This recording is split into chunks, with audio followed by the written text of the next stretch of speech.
From zero to hero, this is my evolution as a sharp sports bettor.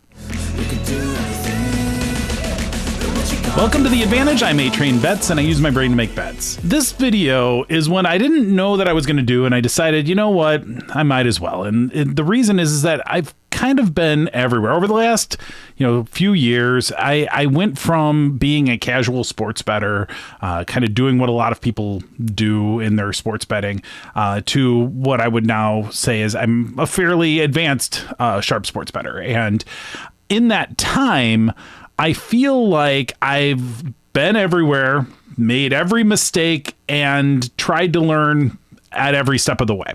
And I'm hoping that through this video, by sharing my own journey, you in your journey might be able to move a little bit faster than I did. And hopefully it saves you a little bit of pain, both financial and mental.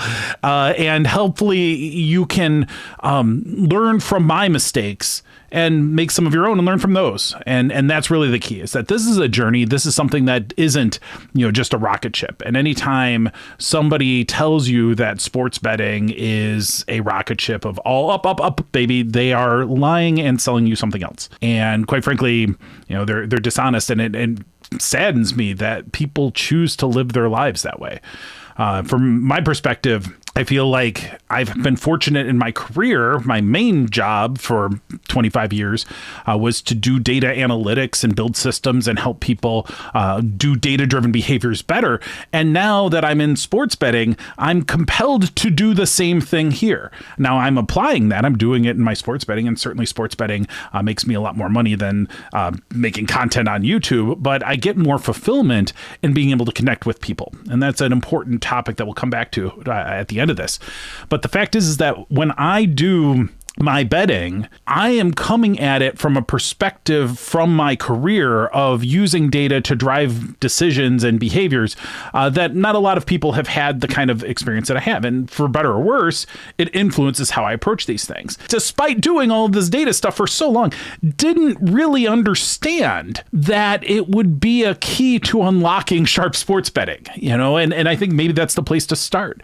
I think a lot of people think that to be a professional sports bettor, even an advantage sports bettor, just as a hobby, you have to have this kind of encyclopedia knowledge of players and of how different teams have done in different situations and all of this stuff that's all qualitative, and just you have to have this ability to extract trivia on a dime and remember, do you remember that game 6 years ago when they did this and that happened, and we know what's going to happen today. Like, that's what I actually thought in my head, right? And that's what I think a lot of people think in their head that sharp sports betting is about.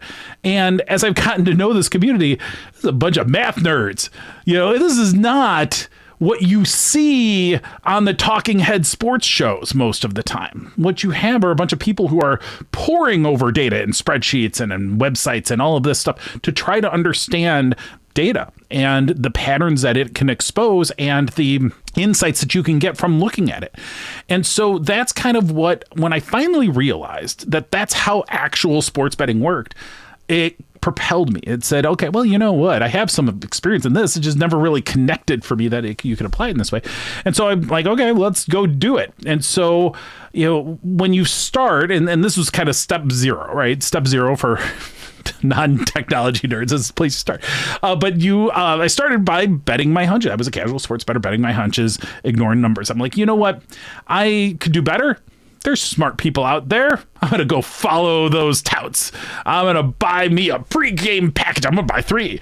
And I, bet in different sports, following different touts and thinking that they had the big brain and I was too stupid for it. And really what I realized is that I was too stupid for believing that was going to work. And so quickly realized the error of my ways.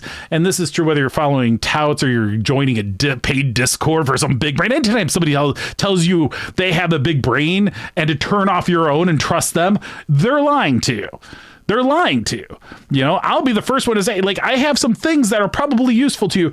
But aside from that, don't just turn off your brain and trust me. For sure. Learn from my mistakes. I will be the first to tell you I've made a bunch of dumb mistakes. Right? And that is the key to learning. So you can learn a lot of things by screwing it up a whole bunch. That's how you do this. You want to do this? Get ready to screw it up a whole bunch. That's how you're going to become a sharp sports bettor. Hone that blade, right?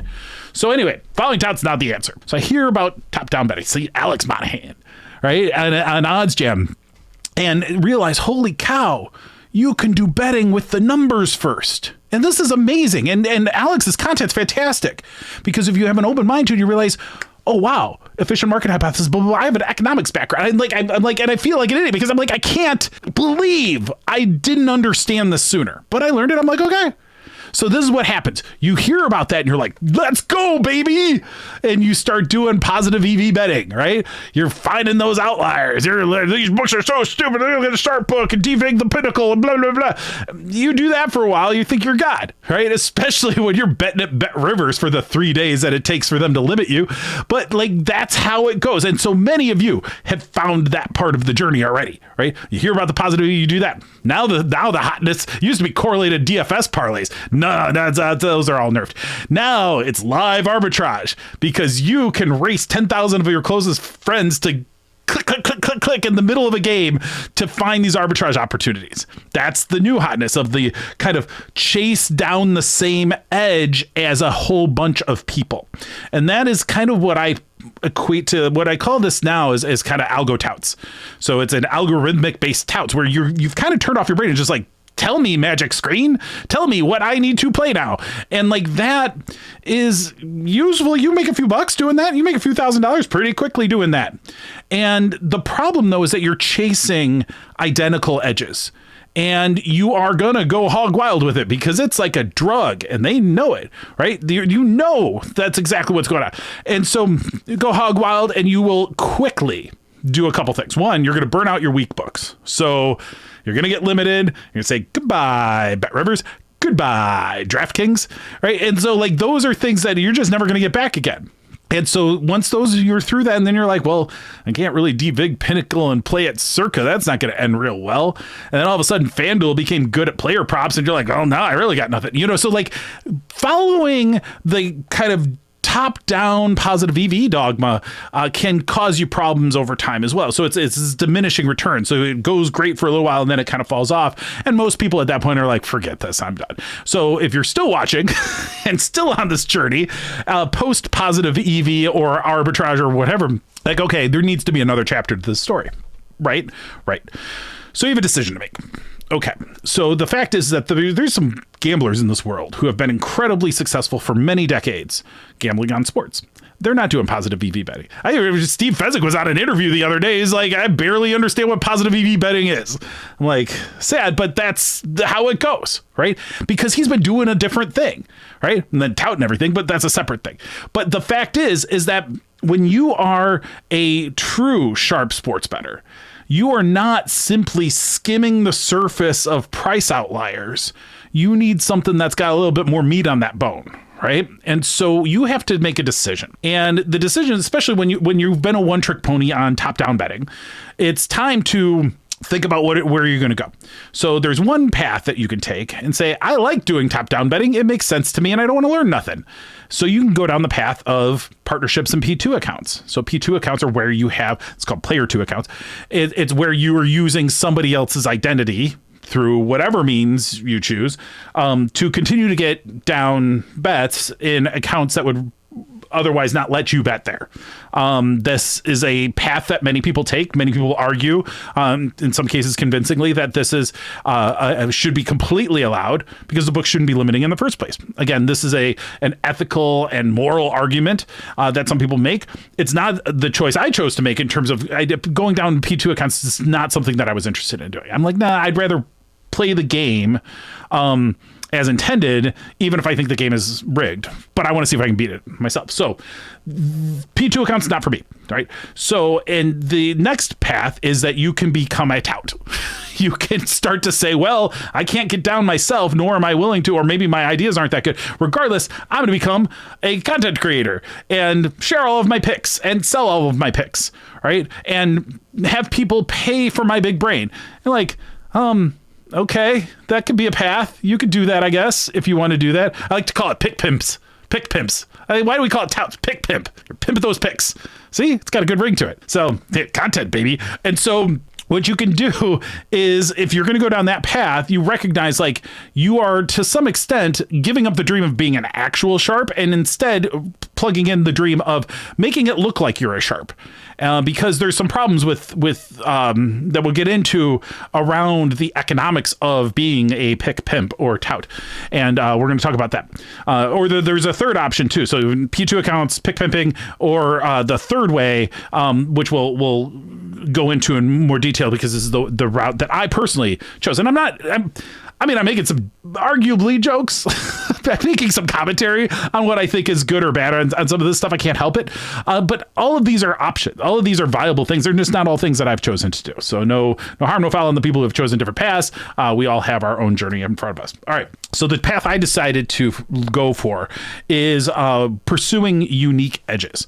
And so what I mean by this is saying, well, if top down is me fighting a bunch of other people from an algo tout or something else, a pretty straightforward strategy where a whole bunch of people are trying to do exactly the same thing at the exact same time, we know that that's going to be A, moderately fruitful at best, and B, damn apparent to any sports book who might be in the business of trying to limit you and forcing you to go away. And so what I do think is a viable path and has worked out so far pretty well for me is in pursuing unique edges. And this is the path that the best professionals in the world have chosen and have managed to stay relevant with. This is the Billy Walters path. This is the path of, hey, I'm going to be looking into these games uniquely, trying to find where there's actual edge that isn't purely market driven. And note I say purely market driven because there's always a place for price shopping. There's always a place for understanding relatively what the collective thinks about a particular side you might be interested in playing versus what you think about a particular side. Sometimes you have an idea of what's going to happen and the market's beyond that. There's no edge there. Right? So you have to find places that you are actually different than the market so that you can find edge on those plays because the market will give you a price that's advantageous, right? So that is the path you want to go down. And again, I'm not going to go into details. I've got videos on building models and other stuff like that.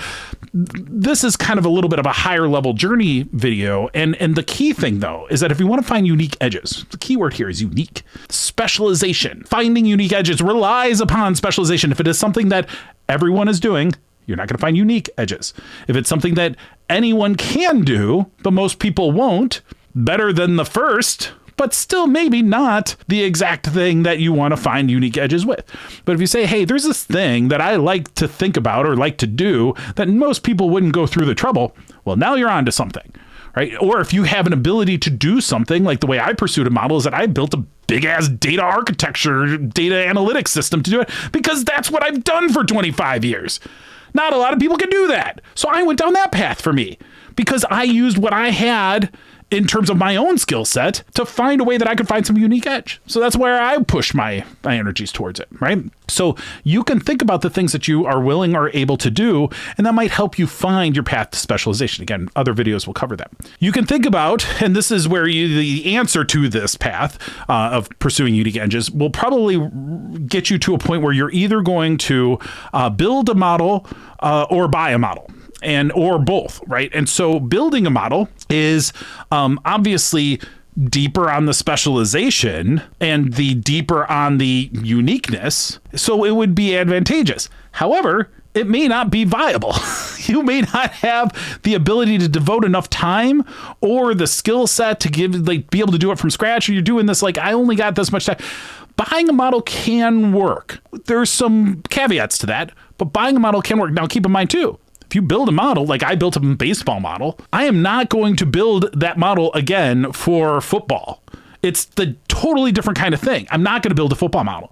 It's just not my skill set. It's not where it is. Am I interested in betting on football? Sure. So I might need to say, well, hey, I've got this unique model that I built. Maybe somebody else has a football model that I can go use. And so that I might pursue something like that if I want to get down on football because I enjoy watching it or whatever, but it becomes more recreational because my edges probably won't be as big because my edges aren't as unique, right? So that's a valid, though, experiment thought process. Say, okay, well, I know the trade-offs. Always understand what those trade-offs are as you're deciding whether or not you want to build versus buy when it comes to your model.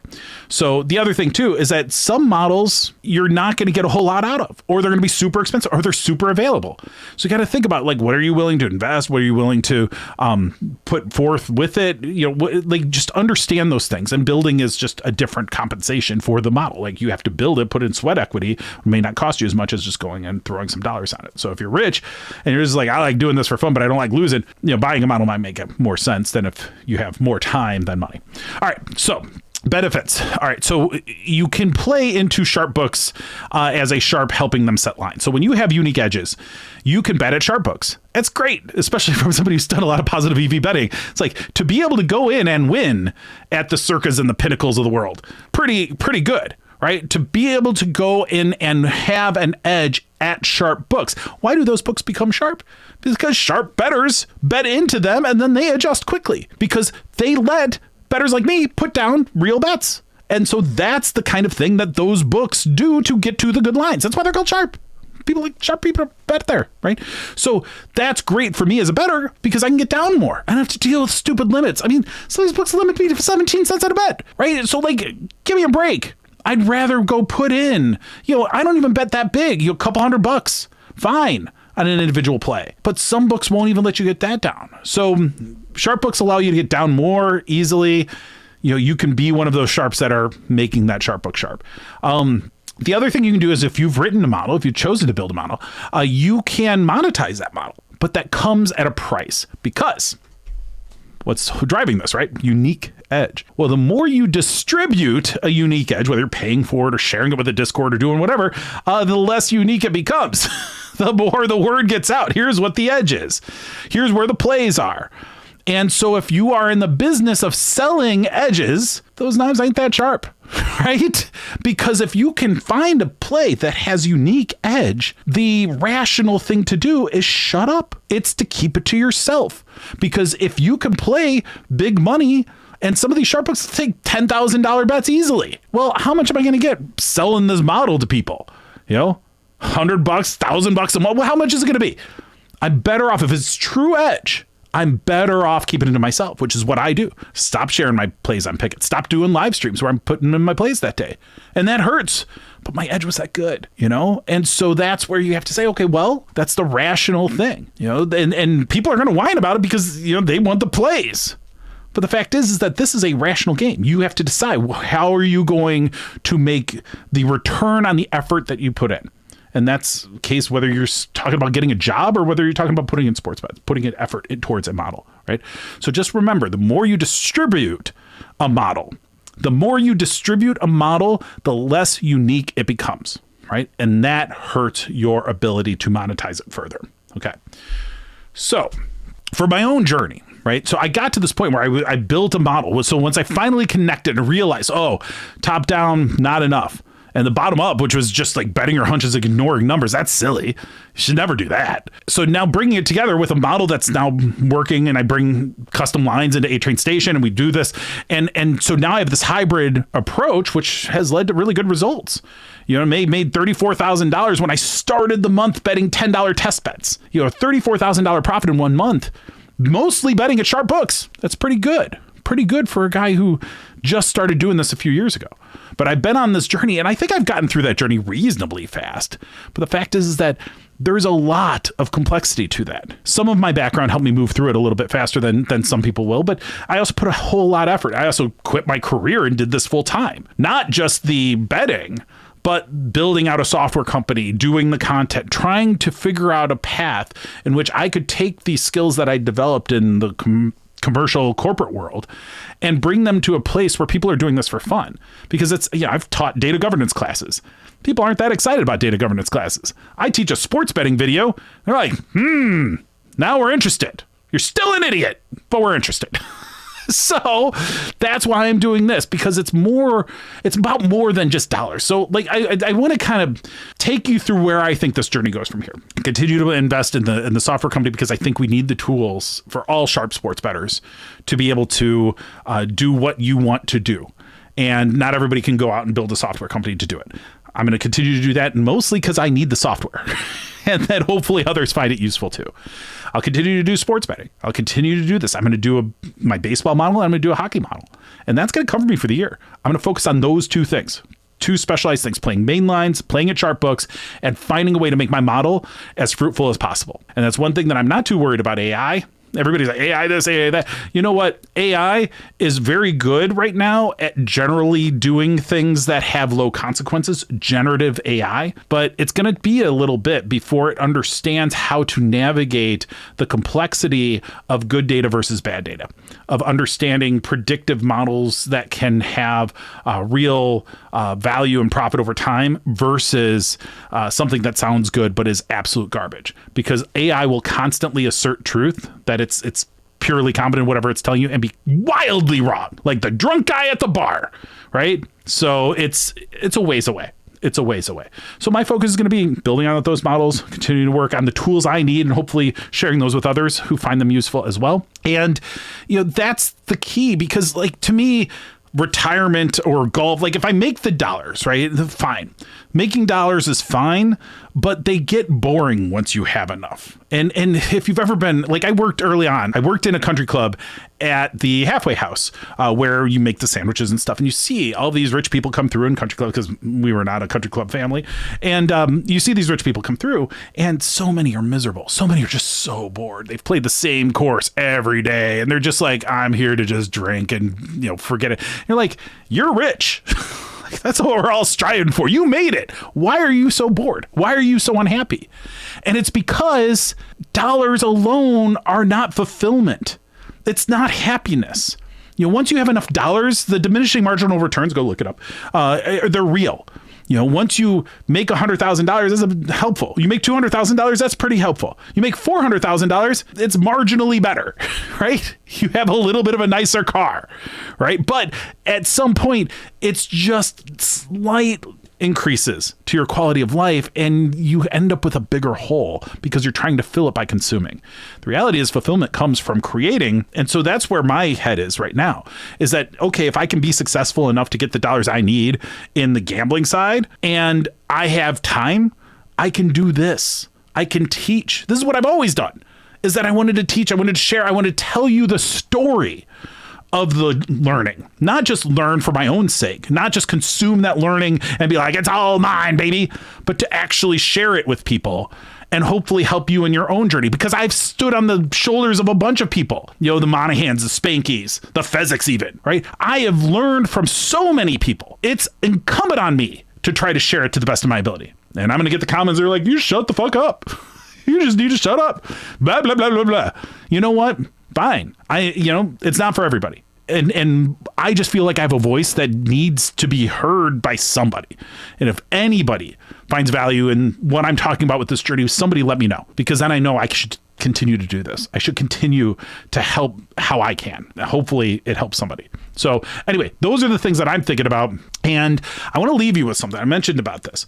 So fulfillment, right? And talking about the misery of rich people. I've worked at trading firms. I've seen a lot of very rich people who are very, very unhappy, right? Fulfillment, true happiness doesn't come from the dollars. It doesn't come from what you consume. It doesn't come from all of that. You can enjoy those things, but that is not where happiness derives from. It's not from what you consume. It's from what you create, right? And so what I will say is that as you go through this journey in your own sharp sports betting, and as you go through these different stages, which you will go through if you continue to learn, I would encourage you to consider trying to find that unique edge on your own, trying to find and build out even a simple, marginally successful model. If you can do that, the fulfillment you will get from doing that is so much more than what you would ever get from banging out live arbitrage plays for 4 hours a night. I can promise you the pride and the knowing what you've created to give you a unique perspective on truth, regardless of what you're doing. You do it for hits and total bases for a baseball game. You don't have to do everything. You shouldn't do everything. Specialize in something that you're interested in and something that you might enjoy monitoring and enhancing and learning from. Right? But do that and you will get more out of this hobby than simply dollars. And that's the thing I'll leave you with, is think about more than just how do I get the dollars. There's better ways to make dollars than sports betting. So many better ways if that's what you really want to do. But once you reach a point, you need to think bigger. And I think that for me, it's doing these kinds of things. Hopefully you find this useful. I would love to hear what you think about it. And we'd love to see you over at the station. We have a growing, great community of folks over there who are all on that sharp sports betting journey. But more than anything, I just want to continue to encourage you to be a student, continue learning, and find your way through this, but always keep that curiosity. Keep trying to learn more, and you will find a lot of satisfaction in this hobby that most people think is just a degenerate, I hate that word, because it's not. This is a puzzle. This is a combat. This is something that anyone of any age and any intellect can do. Not everyone can go and play on the field anymore, but everybody can play this game and have some success if they put some work in. So with that, I appreciate you watching this video. I know I get long-winded, and I'm certainly not going to cut enough of this when it comes time to edit it. So with that, thank you for joining me on this one. Hopefully we'll see you on the next one. For now, this train is leaving the station. Until next time, save the units for the bros and do your betting like the pros with A-Train Station. We'll see you soon. Thanks.